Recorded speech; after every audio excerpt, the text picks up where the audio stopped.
प्रिय दोस्तों, नमस्कार। आशा है आप सभी ठीक होंगे। इस चैनल पर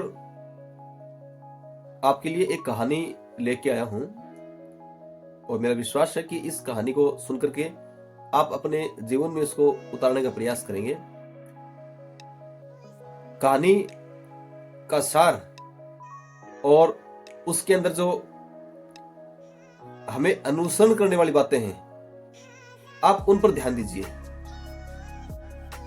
कहानी यह है कि एक बार एक पंडित जी जो भगवान पर अटूट विश्वास करते हैं और नियमित रूप से पूजा पाठ करना, उनकी आराधना करना, नाम जप करना निरंतर वो करते रहते हैं। एक दिन आस्था बढ़ी और नदी के अंदर जाके खड़े हो गए और वहां भगवान का नाम जप करना शुरू कर दिया। कामना थी कि आज भगवान के दर्शन करके जाऊंगा घर पर। कई देर बीत गई। अचानक नदी का बहाव बढ़ने लग गया। पंडित जी खड़े हैं आंख बंद करके, हाथ जोड़ करके। बहाव को बढ़ते हुए देख करके एक गोताखोर और उनको देखता है कि वाकई में पंडित जी आज हैं वो संकट की घड़ी में हैं, क्यों नहीं इनको बचाया जाए। लेकिन पंडित जी तो पंडित जी ठहरे। आज विश्वास देखना था कि भगवान वाकई में हमें बचाने के लिए आते भी हैं या नहीं, या हैं या नहीं। विषय गंभीर था। गोताखोर पास में आया और कहा, पंडित जी आप एक काम करिए, नदी का बहाव है वो बढ़ता जा रहा है और आप मेरे साथ बाहर आ जाइए। पंडित जी कहते हैं कि नहीं, आज तो मैं भगवान के दर्शन करके ही जाऊंगा। गोताखोर वापिस चला गया।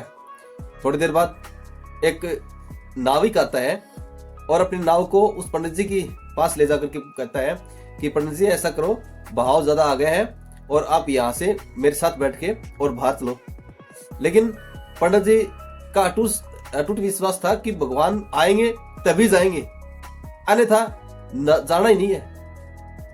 हाथ जोड़े खड़े।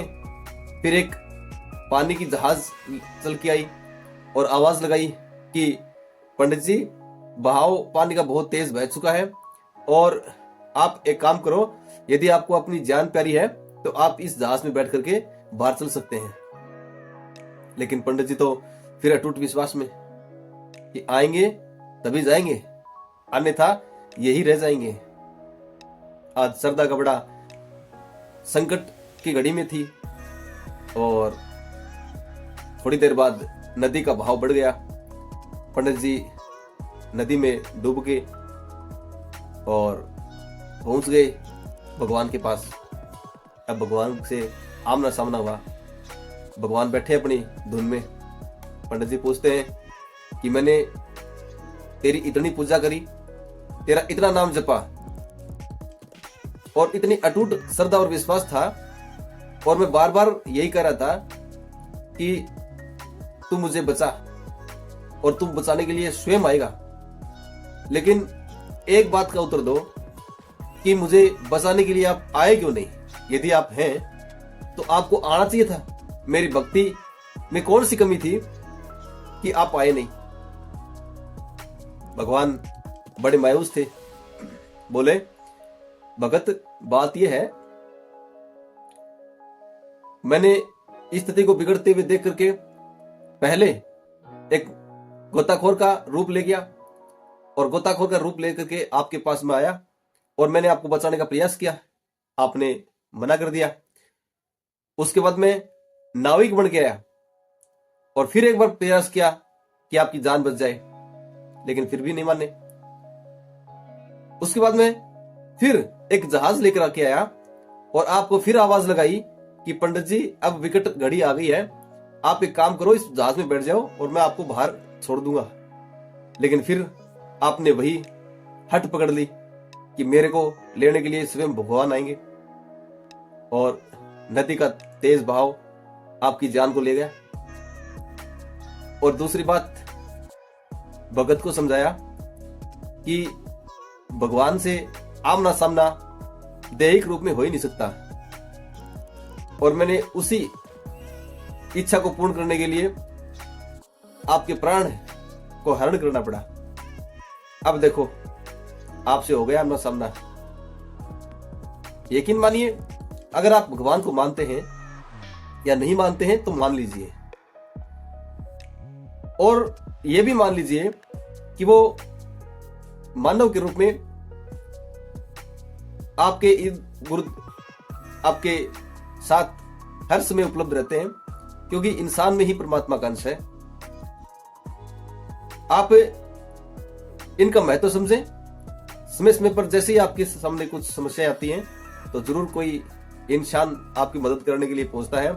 वाकई में उसमें परमात्मा का अंश है, आप स्वीकार कीजिए और अपने आप को इतना कठोर मत बनाइए। ये जीवन बड़ा सहज है, लेकिन यदि इसको असहज तरीके से जिया जाए तो ये इतनी दुविधा में डाल देता है कि हम समझ नहीं पाते कि वाकई में हो क्या रहा है और मैं कहां खड़ा हूं। आप निरंतर ईश्वर की पूजा करें।